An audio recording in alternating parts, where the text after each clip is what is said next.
Muy buenas tardes a todos, bienvenidos a este espacio perteneciente al grupo de ayuda del programa de coaching y acompañamiento de la Fundación de Neurociencias.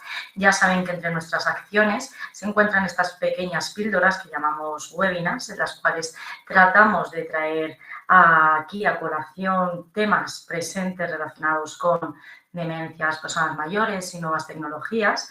Y en esta ocasión, en la webinar número 30 ya, vamos a hablar de un tema que resulta bastante novedoso porque vamos a hablar de realidad virtual y Alzheimer.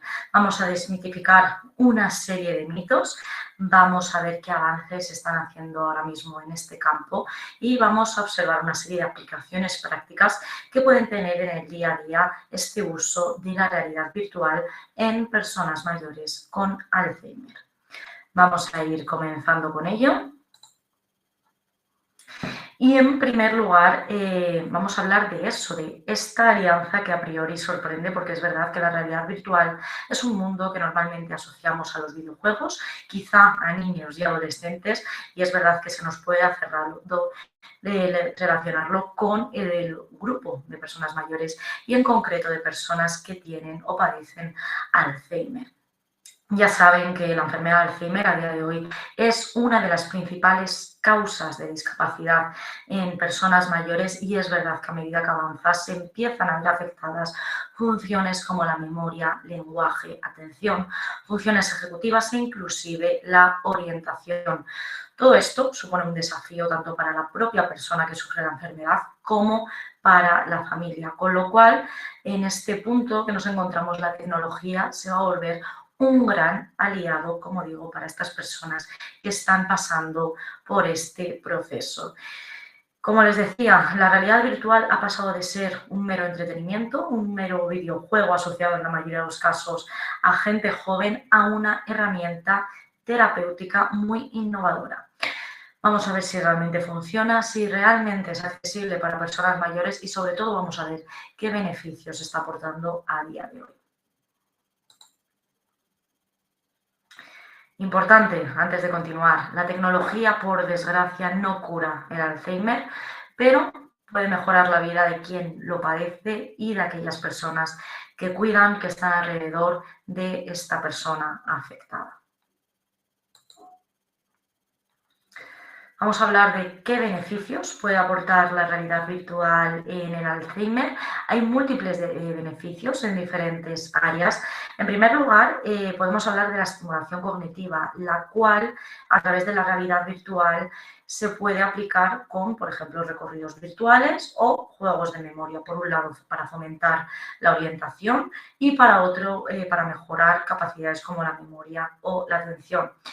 ¿Qué resultados son los esperados a través de esta aplicación? Bueno, mejoras en la evocación de recuerdos, en la motivación en el día a día y en los diferentes tipos de atención.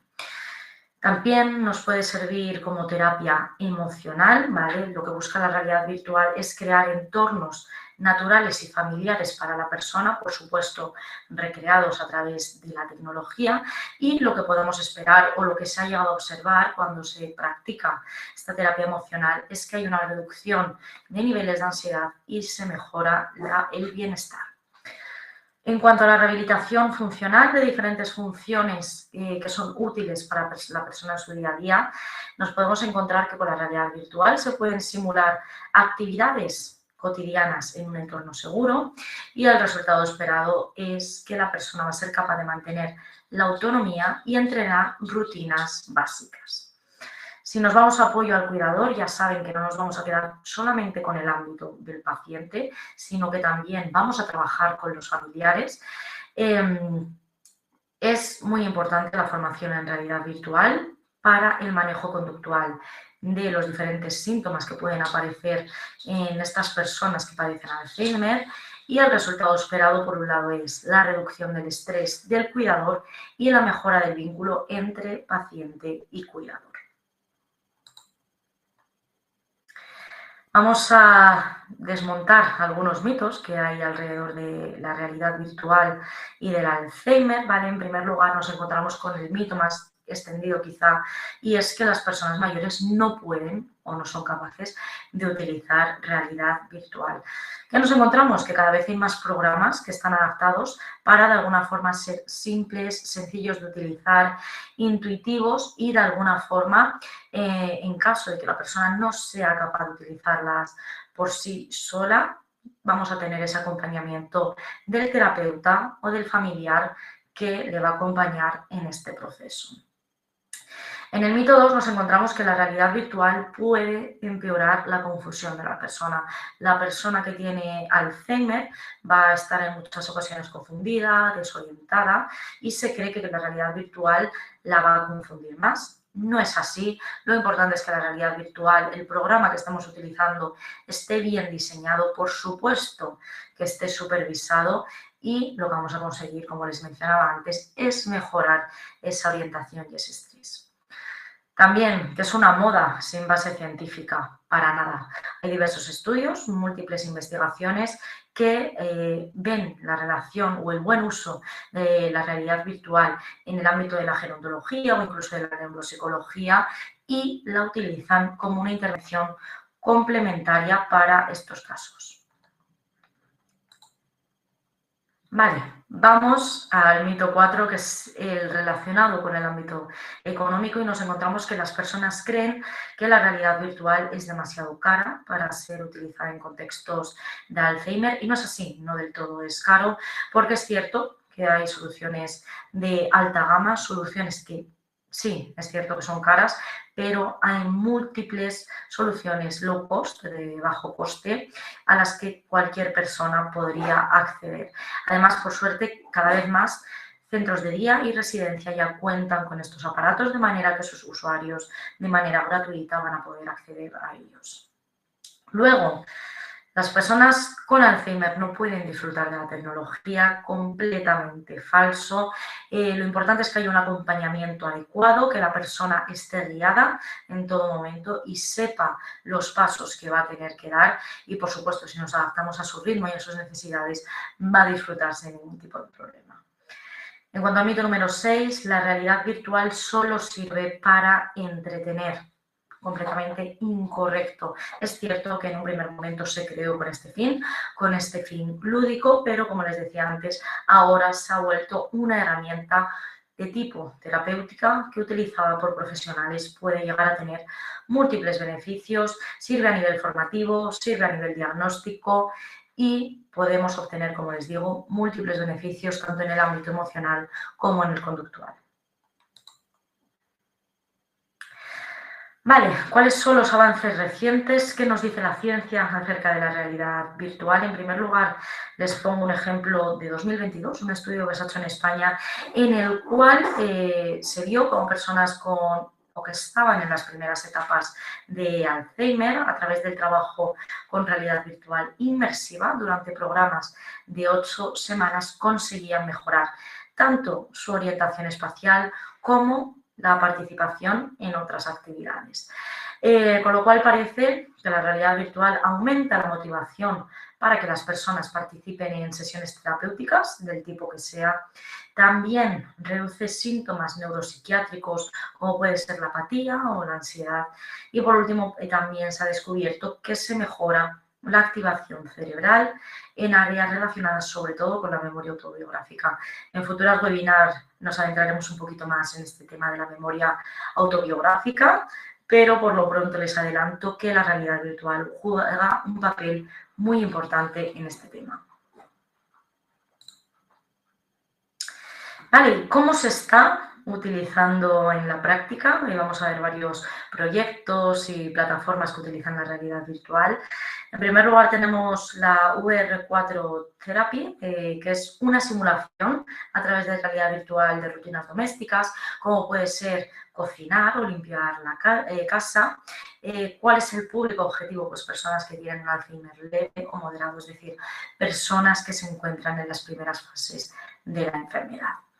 Luego tenemos una aplicación muy bonita que se llama Time Travelers, que consiste en recuerdos autobiográficos en 360. Es completamente personalizada, individualizada para cada uno de los casos y lo que busca es ahondar en la historia de vida de la persona y, como se pueden imaginar, se trabaja sobre todo la terapia de reminiscencia, es decir, se trabaja con los recuerdos de la vida de la persona. Luego tenemos Rendaver, que es viajes virtuales compartidos en residencias. Esta aplicación es muy curiosa porque a través de realidad virtual conseguimos que personas que viven en residencias, que por cuestiones, en muchos casos de dependencia, no pueden salir de la residencia, puedan viajar a ciudades completamente lejanas a través de esta realidad virtual, tanto de manera individual como en grupo. Y luego tenemos Iris VR para cuidadores, que lo que intentan es ayudar a los cuidadores de personas con demencia a manejar problemas de conducta, tanto si el paciente del que se están haciendo cargo ya presenta esos problemas de conducta, como de cara a futuro, por si se encuentran con un problema de este tipo, saber cómo actuar. Vale, en cuanto a buenas prácticas para el uso de la realidad virtual en personas con Alzheimer, tanto si son ustedes a nivel profesional como cuidadores más informales los que lo van a utilizar, hay que tener una serie de cosas en cuenta, ¿vale? Por supuesto, siempre supervisión constante. No tenemos que dejar que la persona con Alzheimer utilice estos aparatos o estos programas de manera individual. Tenemos que tener esa supervisión tanto del terapeuta como de un familiar de manera constante. La duración limitada, porque esto está muy relacionado con la desorientación o la fatiga. En ningún caso queremos incrementar síntomas como la desorientación, con lo cual la duración de estas sesiones no debería sobrepasar los 15 minutos. Luego, con contenido significativo, es decir, vamos a intentar trabajar con recuerdos de la persona, con cosas que realiza en su día a día y, por supuesto, con intereses personales. Y también hay que hacer una evaluación previa de la tolerancia visual, ¿vale? No podemos exponer a alguien que quizá tenga fatiga visual a este tipo de programas. También auditivo, ver en qué punto se encuentra la persona y, por supuesto, una valoración a nivel emocional. Importante de nuevo, la clave no es cuánto se usa la tecnología, sino cómo se personaliza su uso. Lo que les comentaba antes, vamos a intentar que esta aplicación sea lo más individual y personalizada posible. Vale, de nuevo, más recomendaciones tanto para la familia como para profesionales. Hay que, por un lado, usar la realidad virtual como una actividad compartida, es decir, no solo tiene por qué utilizarla el paciente, sino que también pueden usarla los cuidadores y los familiares. De alguna manera, como les digo, les puede ayudar a mejorar ese vínculo afectivo entre ustedes. Siempre hay que estar observando la respuesta emocional durante y después de cada sesión. En ningún caso queremos que la persona se altere o que a nivel emocional esté en una montaña rusa de alguna manera por el simple uso de esta realidad virtual. Siempre tiene que actuar en modo de beneficio para la persona. Tenemos que intentar anotar si hay comportamientos positivos, pero también si hay signos de malestar y en qué momentos ocurren para que de alguna manera intentar evitarlos. Vamos a intentar también valorar opciones accesibles como gafas económicas o aplicaciones sencillas. Como les decía al principio, no nos tenemos que ir a esas opciones más caras y también combinar con otras terapias no farmacológicas. Estimulación cognitiva, reminiscencia, musicoterapia, arteterapia, es decir, no toda la terapia va a tener que estar basada en realidad virtual, sino que lo vamos a usar como un complemento. Y en cuanto a una pequeña reflexión final, la realidad virtual siempre va a estar ahí para acercarnos, ¿vale? Para acercarnos al paciente, no para aislarle. No va a sustituir en ningún caso la relación humana y el vínculo que tenemos con el paciente, pero es verdad que puede ayudar de alguna manera a enriquecerla. Si tenemos una imagen, una canción o incluso un paisaje que puede suscitar una emoción positiva en la persona, merece la pena intentarlo como les digo, siempre con cuidado de evitar esas posibles emociones negativas o efectos adversos que puedan surgir tras su uso. Vamos a intentar, por supuesto, que sea personalizado, ¿vale? De manera que convirtamos a la realidad virtual en una herramienta muy poderosa. De nuevo, no se trata de escapar del presente, del momento en el que nos encontramos actualmente, sino de crear puentes con el pasado y con el entorno de la persona. Con esto me despido de ustedes por hoy, ¿vale? Ya saben que cualquier duda que tengan pueden ponerse en contacto a través de nuestra página web de la Fundación de Neurociencias. Tenemos cursos, webinar, charlas, talleres a los que pueden acceder sin ningún tipo de coste y nos vamos a ver en el futuro con diferentes temas, como les digo, relacionados con este mundo de las nuevas tecnologías y de las personas mayores.